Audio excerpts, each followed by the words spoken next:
ஆண்டவரும் அருமை ரட்சகரமாக இருக்கிற இயேசு கிறிஸ்துவின் நாமத்தில் உங்கள் யாவருக்கும் அன்பின் வாழ்த்துக்களும் ஸ்தோத்திரங்களில் இருக்கிற இந்த நல்ல ஒரு காலை நேரத்தில் இன்னொரு பகுதியாக இயேசுவோடு பேசுகிற நிகழ்ச்சியில் சந்திப்பதில் மிகுந்த சந்தோஷமாக இருக்கிற கர்த்தர் நம்மை ஆசீர்வதிக்கிற தேவனாக இருக்கிறார்.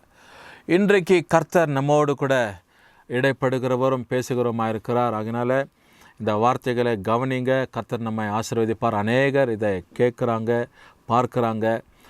ஒவ்வொரு நாளும் காலை 7 to 7:10 வரை ஒளிபரப்பப்படுகிற இந்த இயேசுவோடு பேசுகிற நிகழ்ச்சி அநேகருடைய வாழ்க்கையில் ஒரு திருப்பத்தை ஏற்படுத்துகிறது. அநேகருக்கு இது வாக்குகளாக மாறுது. அந்த நாள் முழுதுமாக ஆசீர்வதிக்கப்படுறாங்க. பலர் எங்ககிட்ட நேர்முகத்தில் சொல்கிறாங்க, கமெண்ட் செக்ஷனில் சொல்கிறாங்க, டெலிஃபோன் மூலிமா சொல்கிறாங்க. இப்படி பல வார்த்தைகள் அவங்களுக்கு இடைப்பட்டது ஆண்டவர் அவங்களுக்கு ஆசீர்வாதமாக வைக்கிறபடினால சொல்லப்படுகிற ஒரு வார்த்தைகள் நாங்கள் கேட்டு தேவ சமூகத்தில் இன்னும் பலனாக இருக்கிறது. அதனால் தொடர்ந்து நிகழ்ச்சிகளுக்காக ஜெபம் பண்ணுங்கள்.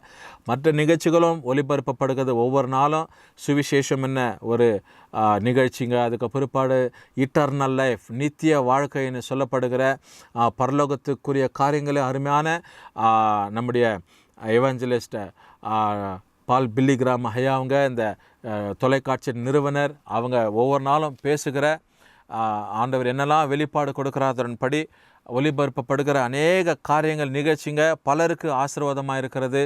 அதனால் தொடர்ந்து இந்த நிகழ்ச்சிகளை நீங்கள் இணைந்திருந்து ஆண்டவராகிய தேவர் உங்களை ஆசீர்வதிப்பார்.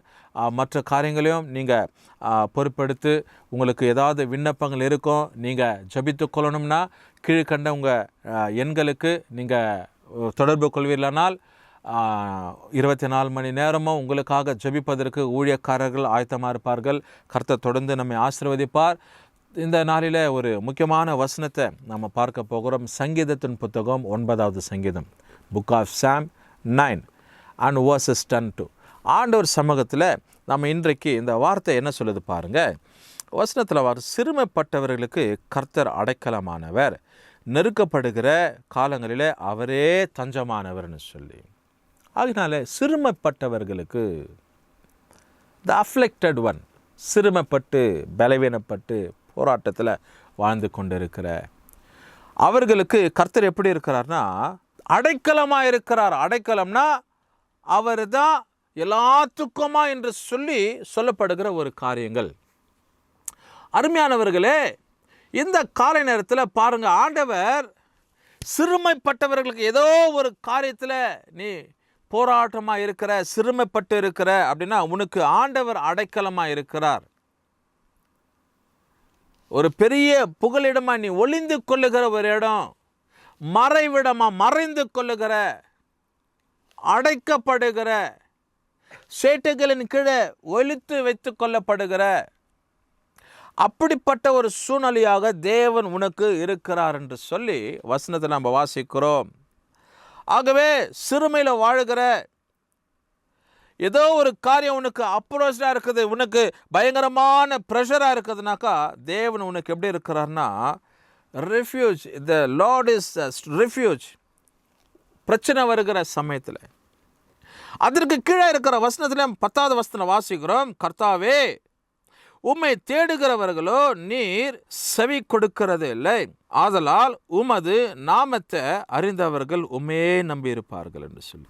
ஆகினால தேவனை தேடுகிறவர்கள், தேவனை யாரெல்லாம் உண்மையா தேடுகிறார்களோ அவர்களுக்கு ஆண்டவராக தேவன் செவி கொடுக்கிறார். தேவன் கேட்கிறார். அவர்களுடைய காரியங்களை ஆண்டவர் பொறுப்பெடுக்கிறார். அவருடைய காரியமாய் தேவன் அவர்கள் பக்கத்தில் இருக்கிறார், துணையா இருக்கிறார். நீர் கை விடுவதே இல்லை. கர்த்தரை தேடுகிறவர்கள் தேவன் ஒருபோதும் கை விடுகிறதில்லை. Whoever seeks the Lord, they will never be forsaken. They will never be put down. They will never be stumbled. அவங்க தள்ளப்படுகிறதில்லை, ஒதுக்கப்படுதல், அவங்க கீழாக்கப்படுவதே கிடையாது. ஆகலால அவர்களை என்ன பண்றாராம், தேவன் உயர்த்துகிறார். தேவன் தம்முடைய பிள்ளைகளை நம்பி இருக்கிறவர்களை கர்த்தர் உயர்த்துகிறார்.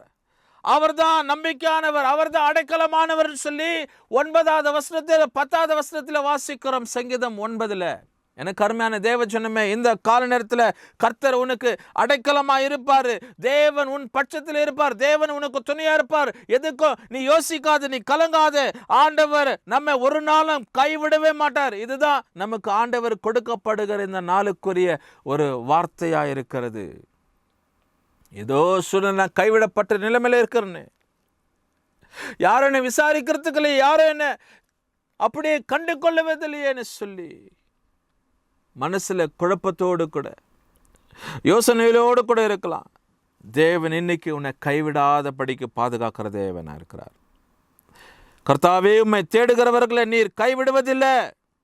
ஆதலால் உமது நாமத்தை அறிந்தவர்கள் உண்மையே நம்பியிருப்பார்கள். தேவனுடைய நாமத்தை, பரலோகத்தின் தெய்வத்தை அறிஞ்சிருக்கிறவங்க, தேவனுடைய திட்டத்தை அறிஞ்சிருக்கிறவங்க, அவரை தான் நீங்கள் தான்ப்பா எனக்கு எல்லாம், you are my everything Lord, நீங்கள் தான் எனக்கு எல்லாம்னு சொல்லி உண்மையே நம்பியிருப்பார்கள்னு சொல்லி எழுதப்பட்டு இருக்கிற ஒரு வார்த்தை. எனக்கு அருமையானவர்களே, இந்த வார்த்தையை கவனித்து கொண்டு இருக்கிற உங்கள் வாழ்க்கையில் கர்த்தரே மாத்திரம் நீ சார்ந்துரு, கர்த்தரே நம்பிரு. ஆண்டவர் ஒரு நாளும் உன்னை கைவிட மாட்டார். The Lord will never put you down. The Lord will never forsake you. The Lord will never let you to stumble. ஆண்டவராகிய தேவன் ஒரு நாள் உன்னை விட மாட்டார். தேவனுடைய கரம் உன்னை பாதுகாக்கும், ரட்சிக்கும், ஆசீர்வதிக்கும், நன்மைக்கு எதுவாய் மாற்றும். ஆண்டவரே நம்மை ஆசீர்வதிப்பார். ஆண்டவரே நம்ம நடத்துவார். தேவ சமூகமே நம்ம ஆட்கொள்ளும். ஜெபம் பண்ணுமா. நல்ல பிதாவே, இந்த காலை நேரத்துக்காக நன்றி. உமது கரம் பிள்ளைகளோடு கூட இருக்கட்டும். சங்கீதம் 9:9 10வது வசனத்தின்படி, கர்த்தாவே, இந்த பிள்ளைங்க உண்மையே நம்பியிருக்கிறபடினால உயர்ந்த அடைக்கலத்திற்குள்ளாக நீங்கள் நடத்துவீராகப்பா. நீர் கைவிடாத தேவன் என்று சொல்லி நாங்கள் பார்க்கிறோம். தொடர்ந்து ஆசீர்வாதம் ரட்சித்துக்கொள்ள ஆண்டவர் இயேசு நாமத்தில் ஜெபிக்கிற நல்ல பிதாவே, ஆமென். கர்த்தர் நம்மை ஆசீர்வதிப்பார்.